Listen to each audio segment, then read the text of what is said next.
시청자 여러분 안녕하십니까? TV 열린특강의 김정현입니다.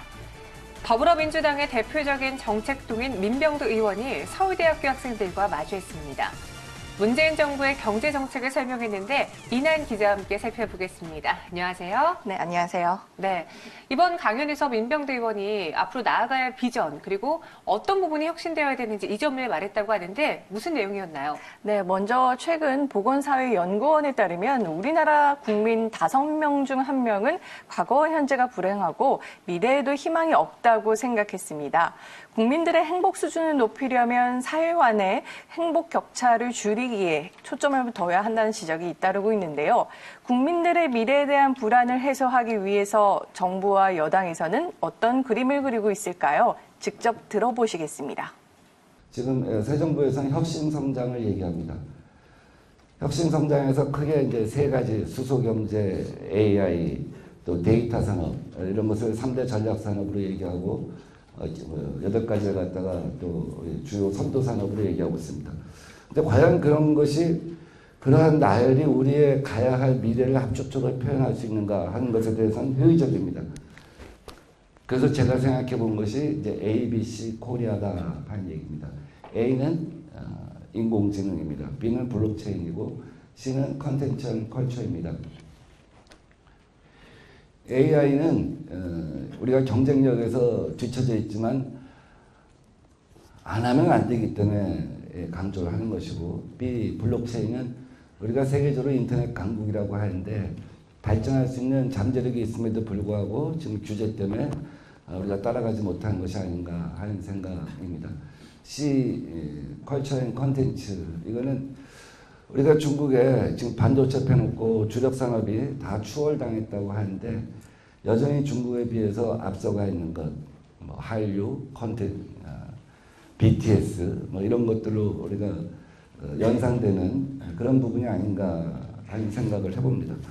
4차 산업혁명을 얘기할 때 우리가 수없이 많은 것들을 얘기를 하고 있습니다. 사실 그 공통되는 얘기는 AI라고 할 수가 있겠죠. 초연결 사회의 초지능. 이게 4차 산업혁명의 핵심적인 특징이라고 하는데 이 초지능화라고 하는 것이 사실은 가장 핵심이라고 할 수 있겠습니다.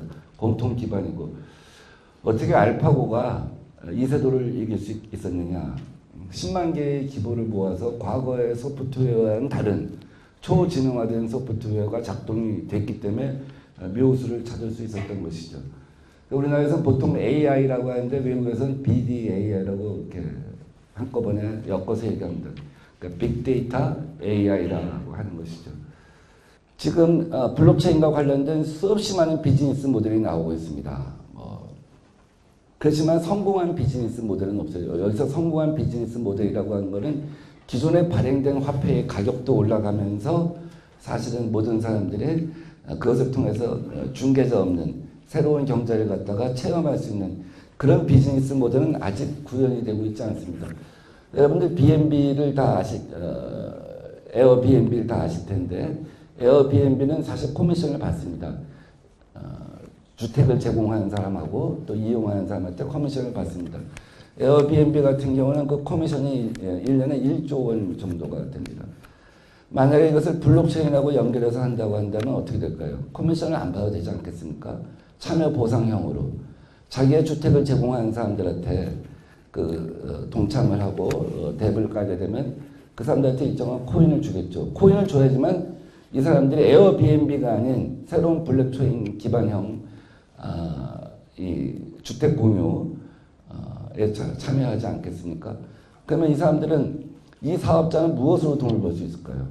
만약에 에어비앤비는 중개료를 갖다가 받는데 새로운 그 블록체인형 사업자는 무엇으로 돈을 벌 수 있을까요?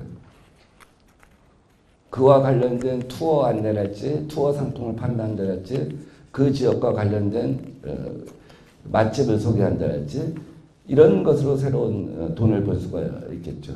그런 면에서 비즈니스 모델이 가능할 것이다. 이 비즈니스 모델의 특징은 뭐냐면 첫째는 중개자 없는 경제죠. 중개자 없는 경제가 되니까 소비자 입장에서는 이득이 되는 것이죠.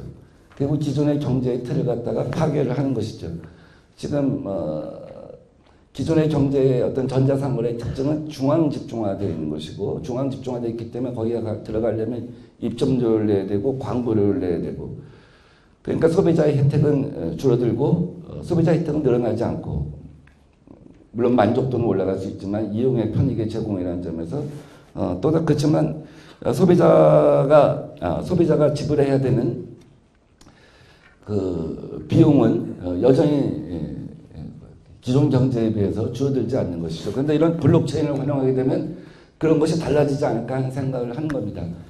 지금 유럽은 일주일에 35시간을 일합니다. 한국은 주 42시간 플러스 12시간 그래서 52시간 정도를 일하는 사회를 구현하자 이렇게 얘기를 하고 있는데 4차 산업혁명 시기가 되면 일주일에 20시간을 일할 거라고 합니다. 무수한 일자리가 없어지는 대신 또 무수한 일자리가 생길 것입니다. 그러나 전반적인 생산성은 제고가 되기 때문에 일주일에 20시간 정도를 일하지 않을까 하는 예측을 하고 있습니다.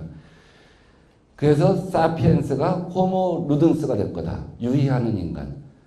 그러니까 물건을 소비하는 것이 아니라 시간을 소비하는 것이 굉장히 중요한 시대가 될 수밖에 없지 않겠냐. 그건 그 나머지 시간을 갖다가 소비하는 것을 갖다가 풍부하게 제공하는 국가가 결국 경쟁력이 있는 국가일 것이라고 얘기를 합니다. 얼마 전에 조사를 보니까 서울 시민의 3분의 1이 단절감에 큰 고통을 겪고 있다고 합니다. 서울의 양천구 같은 경우는 그 50대 고독사가 빈발하니까 50대 혼자 사는 분들에 대한 전수조사를 실시한 바가 있습니다. 영국은 올해 초에 외로움 담당 장관이라는 것을 만들었습니다. 장관은 잘못된 번역이고 차관. 그러니까 그렇게 수없이 많은 사람들이 외로움과 단절에 시달리고 남은 시간을 어떻게 쓸 것인가에 대해서 고민하는 시대가 되고 있다는 것이죠. 그런 시대에 아까 말씀드린 것처럼 풍부한 컬처와 또 콘텐츠와 또 네트워크를 많이 제공한다고 한다면 그 나라가 가장 경쟁력 있는 국가가 될 것이다 하는 생각을 갖고 있습니다. 네, 그렇다면 이런 비전을 실현하기 위해서는 국가적으로 어떤 시스템이 갖춰져야 될까요? 네, 앞서서도 그렇고 민병두 의원은 계속해서 중개자 없는 경제 시스템으로 전환해야 한다면서 공유경제와 공정경제를 강조했습니다. 이미 전 세계는 임금주도 성장 또는 소득주도 성장으로 성과를 내고 있는데 우리나라 경제의 근본적인 문제는 자영업자들이 너무 많다는 것이다. 특히 영세 자영업자의 비중이 크기 때문에 문재인 정부에서는 소득주도 성장을 채택한 것이라고도 설명했는데요. 망했다는 비판에도 정부 여당이 소득주도 성장을 외치는 이유 좀 더 들어보겠습니다. 그런데 우리는 어떻습니까? 우리는 여전히 지금도 삼성이 문을 닫으면 대한민국이 문을 닫을 것이다. 삼성의 경제 비중이 우리나라에서 35% 40%가 된다. 지금 현대 자동차의 시중 자산 가치가 2위에서 10위로 떨어졌더라고요. 우리나라에서 자동차 산업의 고용 비중이 13%입니다. 어마어마하죠. 조선보다도 훨씬 많죠. 철강보다도 훨씬 많죠. 조선 철강 무너졌죠. 현대 자동차가 지금 어닝 쇼크에서 보듯이 저렇게 무너져 간다고 한다면 언제까지 우리가 기존의 규모의 경제, 재벌 중심의 경제에 의존할 것이냐. 그것이 아니어야 되지 않냐. 경제의 틀을 근본적으로 바꾸지 않아갖고는 안 될 것이다 하는 생각을 한 겁니다. 그래서 새 정부에서 말하는 것 중에 하나가 아까 이제 혁신성장을 말씀드렸습니다만 이제 공정경제가 굉장히 중요해지는 겁니다.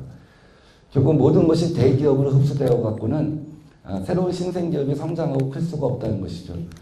우리가 현대하고 삼성을 갖다가 세계적인 기업으로 발전한 것을 막을 생각은 전혀 없습니다. 세계적인 기업으로 성장을 해야죠. 그렇지만 골목의 왕자가 되고 골목을 완전히 석권하는 것을 갖다 허용해 갖고는 새로운 어떤 성장에 동력이 생길 수가 없다는 것입니다. 호랑이하고 사자도 늑대하고 토끼가 먹을 것은 안 거느는데 우리 같은 경우는 호랑이하고 사자가 늑대하고 토끼가 먹을 것까지 다 먹어가면 안 되지 않냐. 이 부분을 갖다 열어놔야 한다 하는 생각입니다. 한국은 자영업자의 비율이 22%입니다. 미국은 5%입니다. 일본은 10%입니다.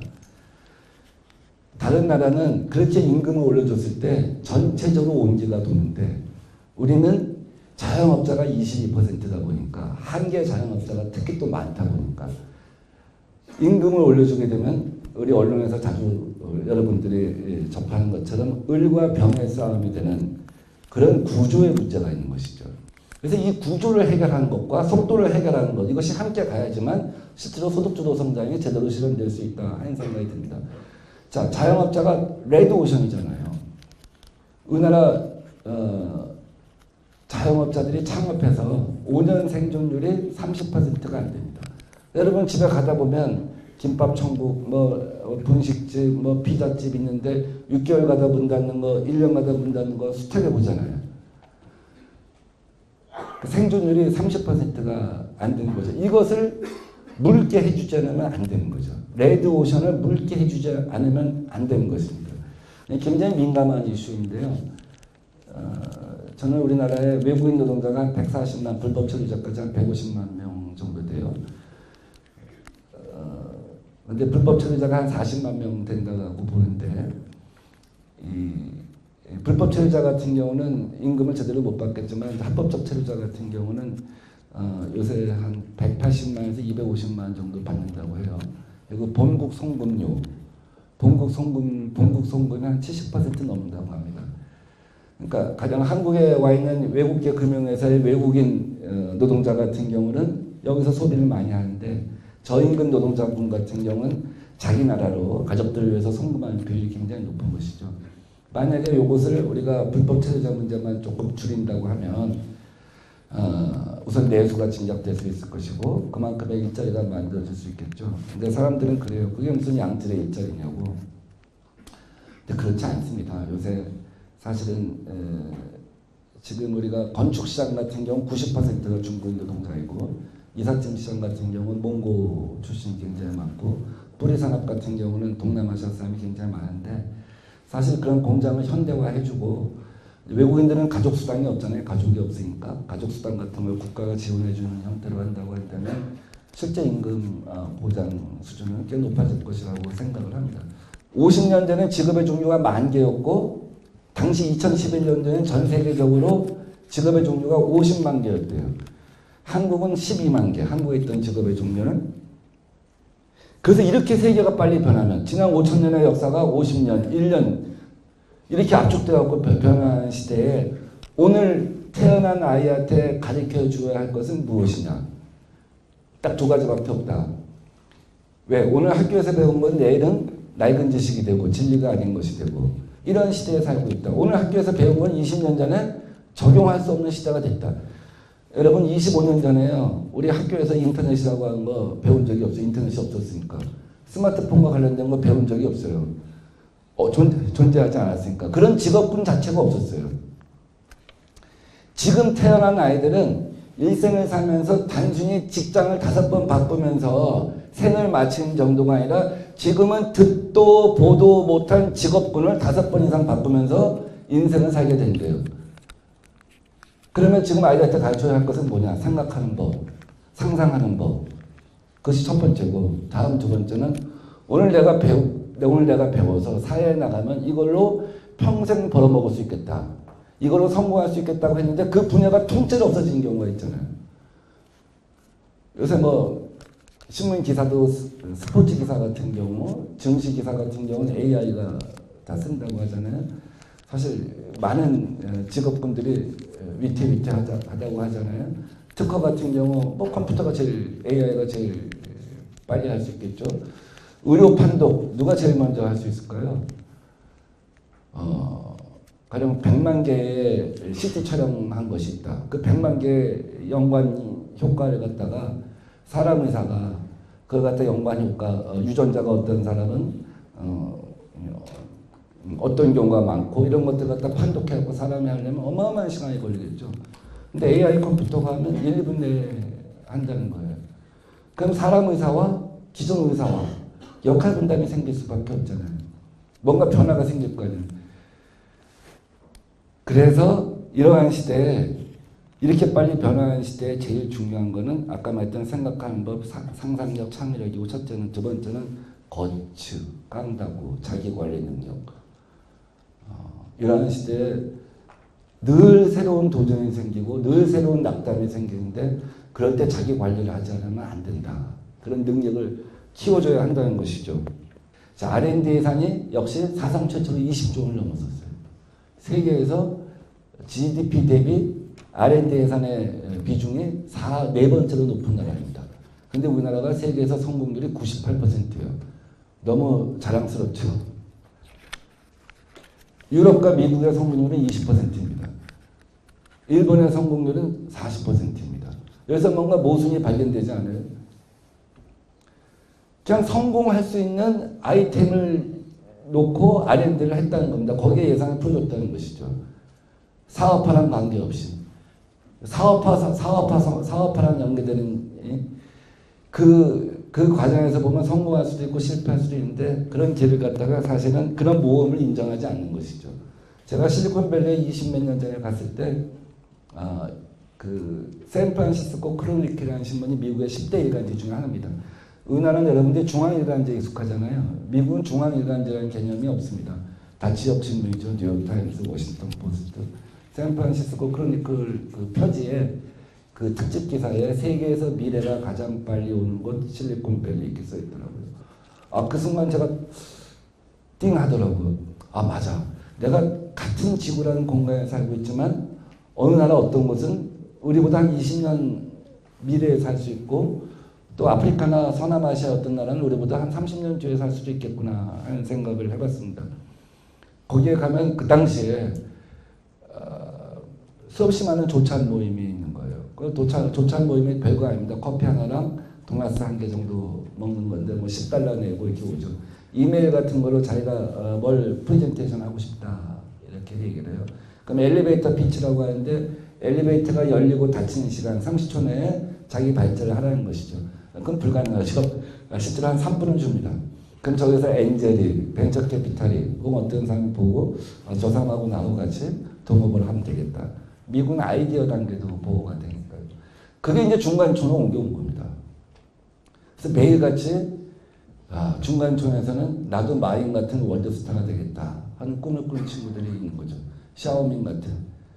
중국의 청년들이 중국의 중간촌에 모여서 나는 마윈 같은 월드스타가 되겠다고 할 때 한국에서 상위 20%가 모여있다는 인서울 42개 대학의 수없이 많은 대학생들의 꿈이 노량진 고시촌에서 공무원이 되는 것이라고 한다면 20년 후에 한국하고 중국의 미래가 어떻게 될지는 굉장히 분명하게 자명하게 다가오겠죠. 그 창업 생태계라고 하는 거는 그냥 돈을 많이 쏟아본다 해서 되는 게 아니고 돈과 아이디어가 적당한 시기에 만나야 되고 또 자유로운 어떤 그 교류가 돼야 되고 실패를 용인하는 사회여야 한다는 거죠. 약간 거짓말 같이 들릴지 모르지만 이스라엘 같은 경우는 한 번 실패하면 성공 확률이 3분의 1이 높아진 사람이라고 생각한다고 합니다. 한 번 실패하면. 보통 벤처기업이 2번 실패하고 3번째 성공하는 경우가 많대는데 한 번 실패하면 저 친구는 성공할 가능성이 더 높아졌다는 생각을 한다는 거예요. 애들이 태어나면 돌잔치 혹은 열몇 살 때 성인식 할 때 우리 결혼식하고는 달라갖고 주변 사람들이 돈을 모아주는데 축하한다고 한 4천, 5천 모아주면 그건 부모가 건드릴 수 없다고 합니다. 나중에 창업할 때 쓰라고요. 누구나 처음부터 세계 시장을 목표로 창업하는 것이 꿈이고 이제 그런 국가 전체를 창업 국가로 만들기 위해서 모든 걸 바꾸는 것이죠. 우리나라도 이제 군대 중에 특수부대가 하나 생겼죠. 그게 이스라엘 부대를 갖다가 그 모델을 이전시켜 온 겁니다. 그 이스라엘 같은 경우는 어느 서울대학교 무슨 과 졸업생 환영이 아니라 어느 부대 출신 환영 이런 취업 공고가 난다고 합니다. 그 부대 가서는 북한의 무인 비행기가 우리 상공을 지나갔어? 지나가다 연료가 떨어져서 배터리가 떨어져서 어디서 멈췄어? 근데 어떻게 우리가 그걸 못 발견했지? 우리 부대가 그걸 못 발견하면 이스라엘은 어떻게 생긴 나라예요? 한 번 멸망해서 나라에 빼앗겨서 수백만 명이 가스 실험실에서 죽은 나라 아니에요. 국가가 없어질 수도 있는 거 아니야? 그럼 왜 우리가 캐치 못했지? 그걸 군대에서 토론하고 학습하고 그래서 창업 전사를 키운다는 것이죠. 은행의 CEO들 만나면 그런 얘기 많이 해요. 부대에다가 그 창고를 하나 줘줘라. 각 부대마다. 그래서 거기서 토요일날 일요일날 초코파이 어디 가서 먹을까, 예배당 가서 먹을까, 법당 가서 먹을까 생각하지 말고 거기 가서 드론이라도 한번 만들어 보게 하고 그거를 신한은행이 뭐 어느 은행이 이렇게 해주면 얼마나 좋냐. 요새 우리 군인들은 이제 병장 때 40만 원 받고 제대하잖아요. 그거 갖다가 클로스 통장하고 오픈 통장을 구분해라.